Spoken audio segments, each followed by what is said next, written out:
Hi, I'm April Davis, matchmaker and dating coach with LumaSearch.com. Have you ever noticed there seems to be a lot of birthdays in the summer? This is no coincidence. It turns out that humans have a mating season also. Reproduction is seasonal across all living things, plants, birds, bugs, and also humans. These living creatures have found ways to reproduce when it's most likely to be successful. Culture and rituals in people's regions can also explain some of the seasonality, with weddings happening oftentimes in the summer, which in turn leads to more births in the spring. But this is not the entire reason. It also has to do where someone lives in relation to the equator. For example, in the US, people in the north have a higher birth rate in June and July. People in the south, closer to the equator, have a higher birth rate later in the year, around October, November. However, birth seasonality is starting to fade for people in the north due to the increasing disconnect people have for the environmental factors. As we become more industrialized and work inside more, we become less susceptible to pregnancy planning around the weather. As a dating coach, I get asked about flirting all of the time. The spectrum of flirting varies on each individual, but there are a few clear rules to follow to ensure that it remains friendly and fun. Here are some answers to frequently asked questions about flirting. Number 1, what if your significant other is a huge flirt? What should you brush off and what actions should you actually address? Well, it's important to distinguish if they are just being friendly and polite or if they're really flirting.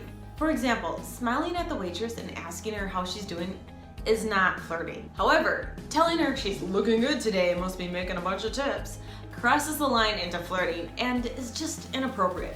Every relationship has a unique set of expectations from one another. If something your partner said to someone bothered you, address the statement. After verbalizing your feelings, give them the opportunity to respond. It is just as important to understand your partner's intentions. If the statement is truly innocent, both you and your partner will need to work out how you'll move forward. In the future, your partner may be more sensitive to things that they say. Number 2, what would you classify as innocent and appropriate flirting for someone who's in a relationship? There's a fine line between innocent and inappropriate, but most often a person can feel it in their gut.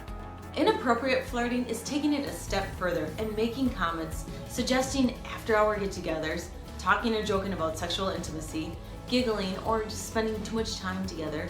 A wink or touching are all examples. The gut reaction comes when intentions cross the boundaries of platonic relationship into romantic. Number 3, what are some of the actions that can often be misinterpreted as flirting? Some people may misconstrue being friendly or polite as flirting. Smiling or asking how you're doing could even come off wrong if your tone or demeanor are more flirtatious. Other examples of easily misinterpreted flirting can include commenting on their clothing, hair, talking, or joking around. One way to distinguish if it's inappropriate is ask yourself, would it occur if both your partners were present?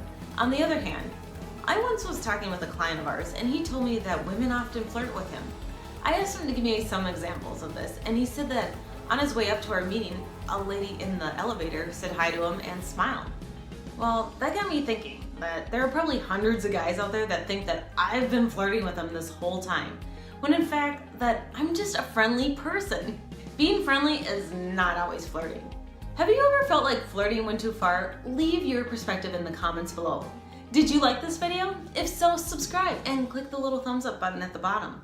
And if you haven't already, be sure to go to our website and join our free database by going to LumaSearch.com and filling out the profile form. That's all for now. See you next time.